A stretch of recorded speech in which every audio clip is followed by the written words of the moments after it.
Well, good morning. It's good to see you this morning. Glad everyone made it here this morning. And even though it's cold outside, it's warm in here. We're glad that you are here and made certain that you were here this morning for this lesson. I've entitled this morning's lesson, Why Worship God? The world doesn't understand why we worship God. The world would rather forget there is a God for the most part. Most of the world don't want to believe in God, because to believe in God, to acknowledge there's a God, means that you must obey. You must submit. That's why some people are so stubborn about admitting that there's a God, is because by the mere fact that you acknowledge that God exists, you acknowledge you must submit, you must obey, and that there is one in charge. And most men, they just rather be in charge themselves. They can handle things themselves. And that's how a lot of people think. Not all of them, but a lot of them do. And they don't understand, why do we have to worship God? Well, if you want me to worship God, then I've got some questions for you, the world would say. Why does God allow such and such to happen? Why doesn't God stop this? Why doesn't God make us do this and do that? And the list goes on, trying to make and formulate excuses of why we don't have to follow God, or we shouldn't have to follow God. And that is ridiculous. And we're going to talk about some of those things here in just a moment. In Exodus chapter 20, verse 3, Exodus 20 and verse 3, God clearly tells them, He says, "Thou shalt have no other gods before me." That doesn't mean other gods exist. It just means you don't create anything that is going to come before me. Period. And what do we find that the world does? The world creates its own gods. For some it's money, for some it's actually some kind of a deity off somewhere. We've got Greek mythology, we've got the Romans taking on the Greek mythology because they thought it was intriguing, and then we've got the Norse gods such as Thor and others around the world. We've got the Hindu gods, we've got Buddha, we've got all kinds of things around the world. Man has created God anyway, out of his imagination and his desire to recognize that there is something greater than me. And that's what it boils down to. Man innately looks for that which is greater than himself, because in his mind, in his heart, he understands there is and there must be something greater than me. 3 times we're told that God is great. 3 times, well, more than that, but I've got 3 times for you here.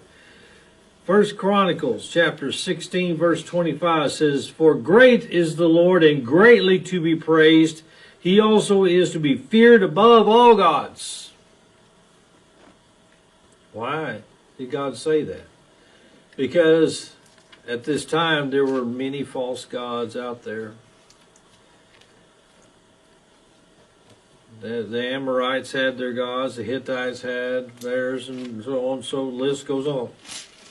Dagon was one, the Philistines had their gods. Psalms 145 verse 3 says, "Great is the Lord and greatly to be praised." Notice that's repeating this phrase. And His greatness is unsearchable. In other words, you can't understand how vast and powerful God really is. You could not understand it. Psalms 96 verse 4. "For the Lord is great and greatly to be praised." Look how many times that exact phrase is being used. He is to be feared above all gods. You know, the scientists have just now come up with something interesting, and they're willing to admit it. They've put this new telescope out there, and they're using it, and it's showing even better pictures than they had before. And now they're able to track the galaxies that they can see off in the distance. And they've now concluded that 95% of all these galaxies, the universe is so vast, so big, 95% of them will never be within our reach. We can never travel to them. Because even if we started down and traveled at the speed of light, which we cannot do at this time, we'd never be able to reach them because they're moving away. The universe is getting bigger. They're willing to admit these things. They're willing to acknowledge a lot of the things that they believed totally different about not too long ago. Constantly they're proving more and more that there is a God. You see, God is above all gods that man can imagine. That's why we find these statements that He is to be feared. That means reverenced and respected above all other gods. Because in reality, there are no other gods. There's only one God. Only one God. In Psalms 95 and verse 3, 95 and verse 3, it says, "For the Lord is a great God and a great King above all gods." In other words, He's in charge. He's above everybody. You might have your gods, but God's over that God. He's above him. He's greater than him. How many times did He prove that with Dagon? They put the ark in Dagon's temple, and Dagon kept getting knocked out the door. Finally, He just broke him in half. God would not stand for it. They brought plagues upon them. And they finally just said, "We got to get rid of this thing." And they took it and sent it back. They didn't want it anymore. God is truly above all gods. Man naturally knows there is something greater than himself. And he tries to create these representations of what he cannot know and cannot understand. In Acts chapter 10, verse 25, Acts chapter 10, verse 25, we find that Peter is talking, and he's talking with Cornelius. And as Peter was coming in, Cornelius met him and fell down at his feet and worshipped him. See, Cornelius didn't know any better. Peter said, "No, stop." But he took him up, saying, "Stand up. Stand up. I myself also am a man." Men are not to be worshipped, yet we find that men in some parts of the world love to have that worship and almost demand it. Okay, we can find references to that in the scriptures as well, can't we? Remember that Shadrach, Meshach, and Abednego? They refused to worship the king. Ultimately, that king changed his mind, didn't he? We're not to worship men. Angels, we're not to worship either. Okay? In Revelation chapter 19, verse 10, and chapter 22, verse 9, angels they refused to be worshipped. "I'm a fellow servant just as you are." Even spiritual beings are refused to be worshipped. Well, there's something here. We're being shown something. Angels worship God. Angels acknowledge that God is to be worshipped. Every time we find an angel that's mentioned in the Bible that talks about worshiping God, they worship Him. They serve Him. They do as He tells them to do. You see, man can't understand. Man cannot grasp, cannot attain into the wisdom of God whatsoever. All the knowledge that man thinks that he's acquired through time, God already knew. God already knew it. Because the things that we find follow specific patterns and laws, and they cannot just happen by chance. They were put together in that fashion by God, who knew how they operated. Now, Isaiah 55 and verse 8. Isaiah 55 and verse 8 says, "For my thoughts are not your thoughts, and neither your ways my ways, saith the Lord. For as the heavens are higher than the earth, so are my ways higher than your ways, and my thoughts than your thoughts. He understands things. He sees things. He grasps things. We cannot attain unto His great, vast knowledge. And we should not be trying to create a likeness like unto Him. There's a reason God said don't do that. Thou shalt not have any graven image. Why? Because you can't see me. You couldn't understand me. You can't understand my thoughts. What makes you think you can create me in the shape of who I am? We can't. We can't do that. We cannot even attain unto His wisdom. How could we create an image of something we cannot fully understand? We can't. In man's effort to explain what he doesn't understand or control, he has created then his own gods. Remember the golden calf the Hebrews created? He convinced Aaron to do that, and God was not happy about that, was He? Not happy at all. They continually wanted to make idols like everybody else around. Bring God down to our level. Bring Him to our level. Make Him equal to us. Make Him in a graven image. That makes us greater than Him. But God says, no, those things, they can't even hear or see. Look in Psalms 135 and verse 15. Psalms 135, starting with verse 15. It's talking about these idols that man creates. The idols of the heathen are silver and gold, the work of men's hands. They have mouths, but they speak not. Eyes have they, but they see not. They have ears, but they hear not. Neither is there any breath in their nostrils or their mouths. They that make them are like unto them. So is every one that trusteth in them. They're nothing. It means you amount to nothing. Your life amounts to nothing if you worship these things. Don't do that. We see an example of this in Baal, worshiping Baal. Remember? The worshipers of Baal, how they prayed unto Baal to light the altar, set it on fire. They cut themselves, cried, moaned, groaned, and Elijah just said, well, yell a little louder. Maybe he's fallen asleep. Or maybe he doesn't hear what's going on. Maybe he's off somewhere doing something. Making light of the situation, the fact that he knew and understood there was no God named Baal. Okay? There is no God. There are no other gods. And it's a humorous situation, but a very serious one, because it points out the fact that there is no other God. And of course, God's prophet prayed unto him one time. And God did more than he even asked him to do. He lit the altar. Fire came down from heaven.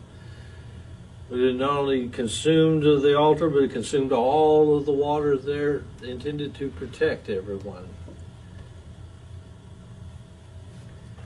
God has given us plenty of examples to help us understand there are no other gods. We are not to worship anyone or anything else except God. And yet man wants to know why. Why? Why do we have to worship God? Well, Jesus tells us we are to worship God alone and Him alone. Look at Matthew chapter 4 and verse 10. The devil had challenged him. And Jesus is talking to him. Then saith Jesus unto him, Get thee hence, Satan, for it is written, Thou shalt worship the Lord thy God, and Him only shalt thou serve. He is the only one because He is the only one. We can find in Thessalonians where man sets himself up, an evil man would set himself up in his own heart as he's God or equal to God, and trust in his own abilities, trust in things around him, ignoring God, saying, I don't need God. Beloved, we need God. We need Him every single day, whether we choose to admit it or not. Life would not exist without God. God is worthy of worship because He's the creator of all things. He created you. He created this world we live in. The sun, the moon, the stars, the birds in the air. The list goes on and on and on of all the things He has created, things we haven't even seen, things we can't even understand. God has created them, and they all work fitly, rightly joined together in the fashion which God created them. Genesis chapter 1, verse 1, in the beginning was God. And we all read the creation story, how He created all things, even man himself. Then we turn to John chapter 1, verses 1 through 3, and we find that in the beginning was the Word, and the Word was with God, and the Word was God. The same was in the beginning with God. All things were made by Him, and without Him was not anything made that was made. He has the right of worship for creation alone, for being the Creator.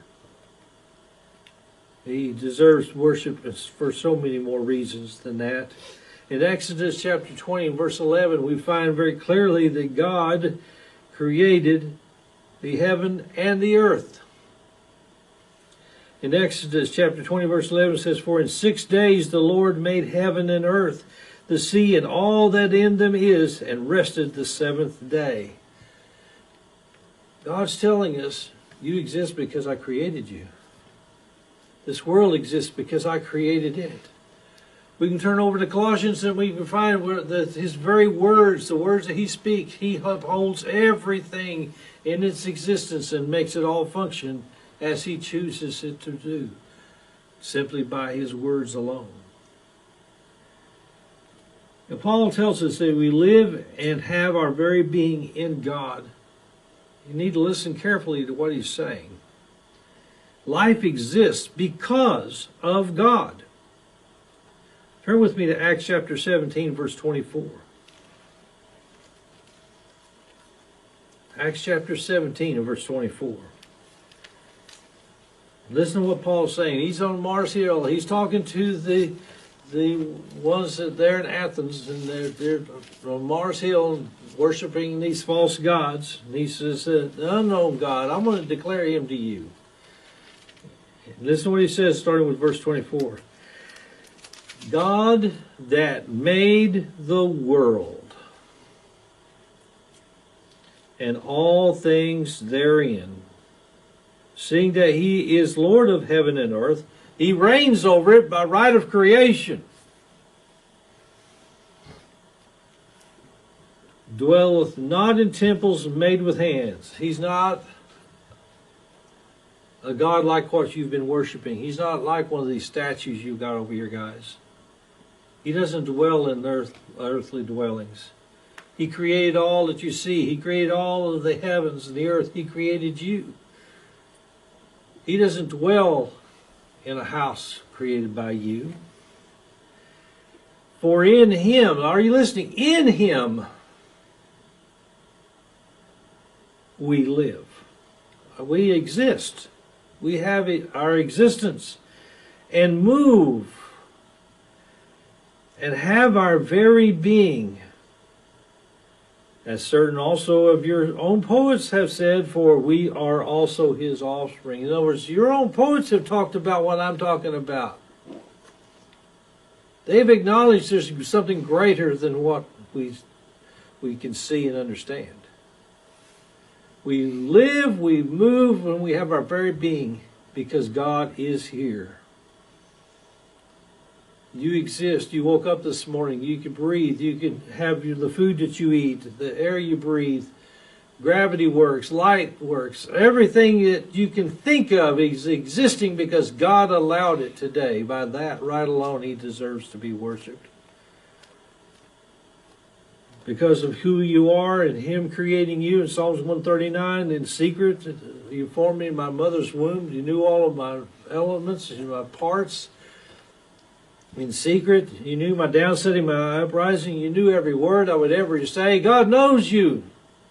God is outside of time. He exists outside of time. All the elements we know and understand that make our world function the way it does, God is outside of those things because He created those things. Just like if we have a pocket watch or a clock, the Creator that created it is outside of that clock. God is outside of this world and this time. We live and we breathe, we move, we exist in Him because He allows it to be. He's far greater than we can imagine, stronger than we can conceive. And yet this God that does all these things has taken time to say, I love you. He's taken time to consider each and every one of us. He knows every hair upon our head. He knows our name. He knows our thoughts, our words, what we're going to say, what we're going to do. A God that has taken such great interest in you individually is a God that's worthy of your love, worthy of listening to and paying attention to. He is worthy of all praise because we are created for His pleasure. In Revelation chapter 4, verse 11, it says, Thou art worthy, O Lord, to receive glory and honor and power, for Thou hast created all things, and for Thy pleasure they are and were created. He created you out of love for you. And all He asks is for you to love Him back. In Jeremiah 29, verse 11, we're told by God, He says, For I know the thoughts I think towards you. I know what I've thought about you, how I feel about you, saith the Lord. Thoughts of peace and not of evil, to give you an expected end. And what is that expected end? As we read and study the Bible, His Word that He's given us to tell us who we are, who He is, what is expected of us, and what He wants for us. As we read this, we find He wants us to live in all eternity with Him. What a wonderful God we have. He is worthy of our worship simply because He created us, but even more than that, this place that He created for us, this world, the wonderful things that are in it, He created for us. Paul tells us that in Acts. He created the habitation of man. He created the bounds of where man dwells. And we find in Genesis that all the things were created by Him. All the animals, all the plants, everything. He made us like Him. He made us spiritual beings.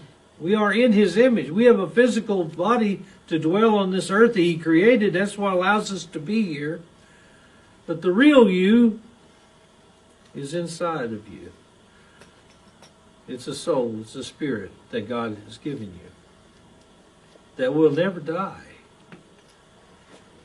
He created you. Think about that for a minute. He created you, and you have within you the ability to never die, and to live eternally in heaven, in a wonderful place that God has created for you.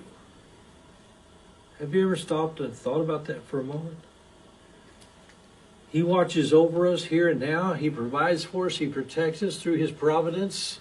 How many times can we look back in our lives and see times when surely God had to have something to do with that? How did we get out of that situation if God didn't help us? We didn't realize it at the time, but we can look back and we say, surely God has something to do with that. He blesses us. He protects us. He asks us to pray, to talk to Him, to build a relationship with Him so that He can give us the desires of our heart. Ask what you will in my name, to be the Father's good pleasure to give it unto you. Think about that. A God who says, talk to me. Let me know what you need. I'm there for you. What a wonderful God we have. He created heaven for us. I've gone to prepare a place for you, that where I am, there you may be also. Purposely creating something just for you. You haven't seen it yet, but it's described as something beautiful beyond your imagination. And He wants us with Him for all eternity. What a wonderful God. surely you can find reason and understanding to know that he deserves to be worshiped. And he does. And we should. We should worship him simply because it's the right thing to do. If you're here this morning and you haven't put your Lord on in baptism, but you desire to go to heaven, this place that he's prepared for you, now's your opportunity to do that, because you can not only get there if you're born again into the kingdom of God. Now's your chance to do that. If you are here this morning and you are a child of God and you need the prayers of the church, we're here for that also. Let us pray for you. Once you come all together, we stand and we invite you to song.